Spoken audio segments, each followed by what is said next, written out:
Thank you for your good words, for your support. I'm glad to be able to see all of you now, to address you now for the second time on the forum organized by the European House Ambrosetti. I'd like to start with several thoughts, and then it will be possible for us to have a little talk. First of all, I'd like to start with a question. Could you have imagined some years ago how important an information may be about a vessel that was able to cross the Black Sea all the way to Bosporus? Probably everyone would say no news in that. It should be like mundane business. But, well, now we have to make it back from the news to something mundane.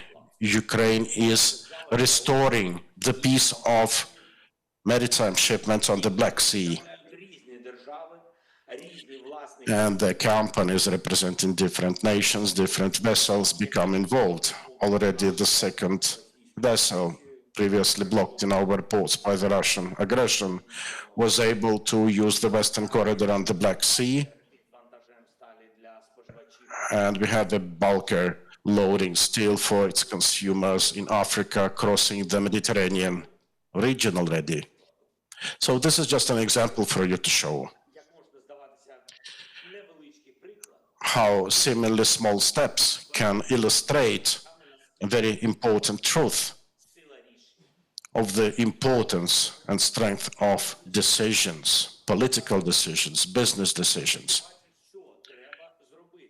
When you see what needs to be done, when you're set up for action, and when your leadership lets others also be leaders.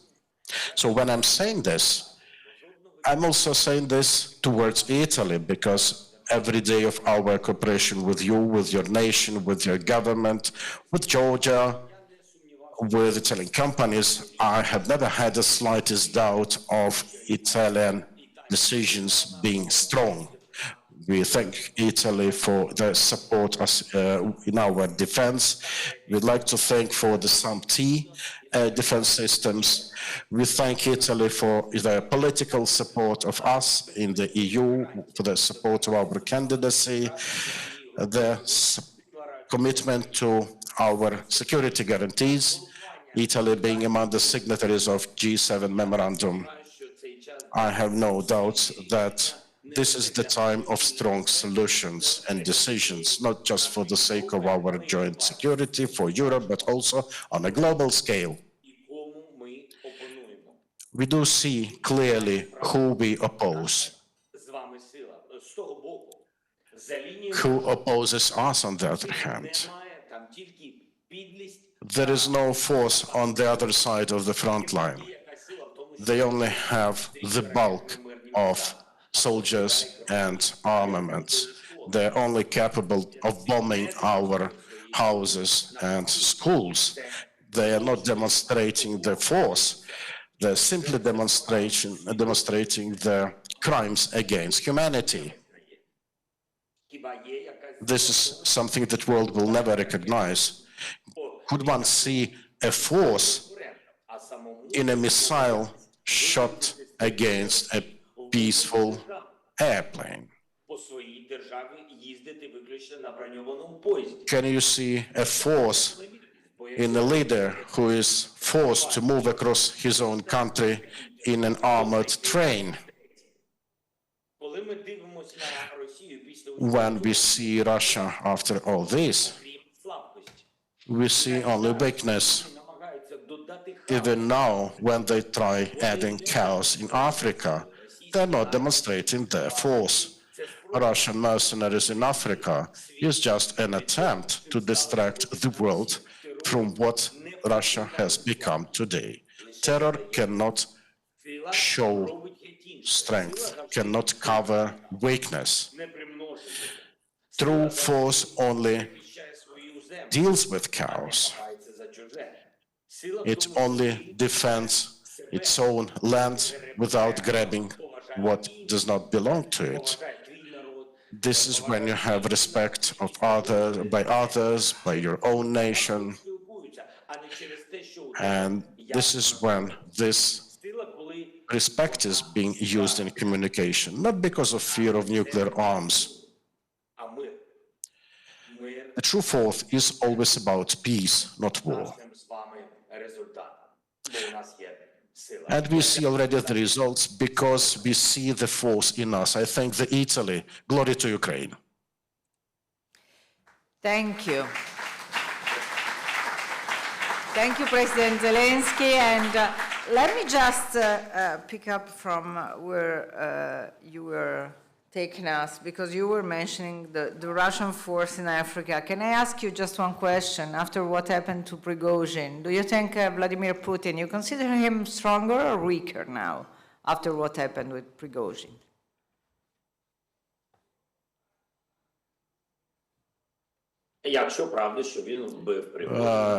Well, if it is true that he killed Prigozhin, if there is a confirmation of that, it definitely tells of his weakness, showing that he was afraid of his competitor.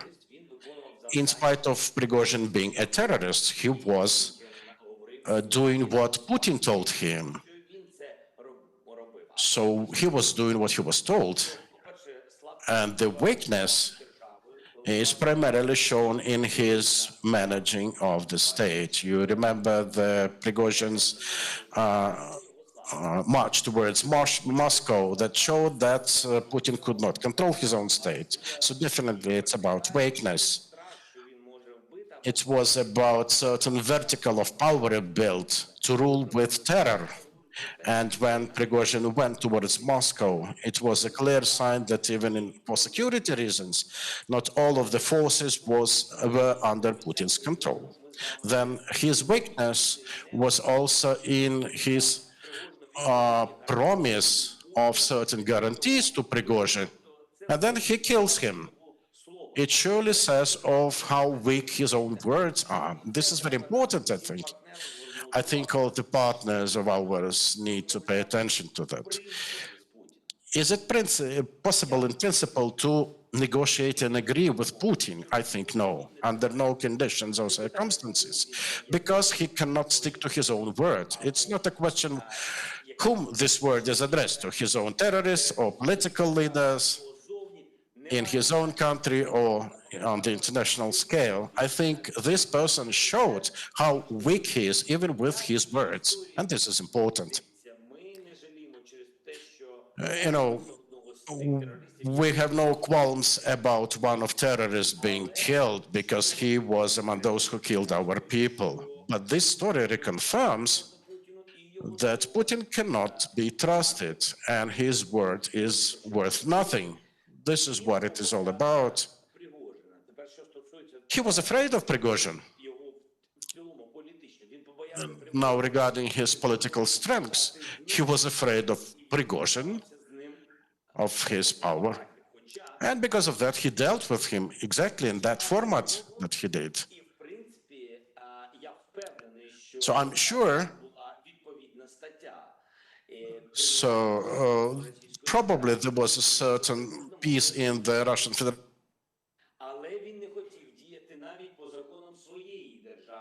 Putin wouldn't even use his own laws in his own country to do it, which says again that he has no trust in his own judiciary. And he wanted to deal with Prigozhin as traitor. So he has no trust in those radically minded people of the Russian Federation. He is not sure that they will support him.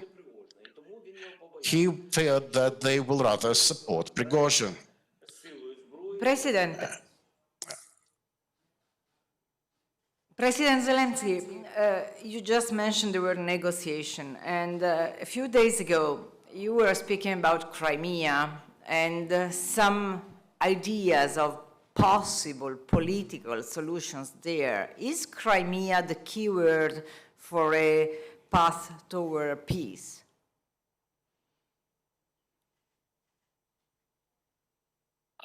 Без Крима або без Донбасу. Without the Crimea, without the Donbas, without our occupied territories, there won't be true sustainable peace in Ukraine, which means there will not be peace in this European area. Just have a look of what is happening when the Crimea is controlled by the Russian Federation. Do they have civilization? No. Do they have tourists? No. Have they got more jobs? No. Have they got more businesses coming in there? No. Why? Because Ukraine, being the civilized nation under all international law, does not recognize the Crimea as a part of the Russian Federation. And the world does the same. When world politicians do not recognize that, when businesses do not recognize that, then no. If businesses in whichever country, in whichever continent does not recognize that, it means there won't be sustainable economy there, they won't have this economy, they won't have money, there will be permanent chaos. This is what the Russian Federation strives for. There won't be that, this peninsula of great attraction for tourists. It was transferred into a militarized, occupied piece of land. Definitely they cannot grow like this. So yeah, it can be solved diplomatically or it can be resolved in a military way.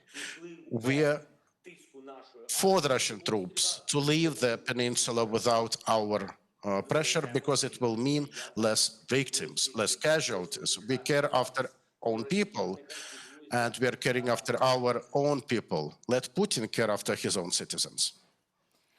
Thank you so much, President Zelensky. Thanks for being with us this morning. And let me just express a wish. Next year it will be the 50th anniversary of Ambrosetti Forum. Let me hope that next year you will be here in person discussing not about war, but about business and reconstruction of your country. So we wait for you here next year. Thanks so much, President Zelensky.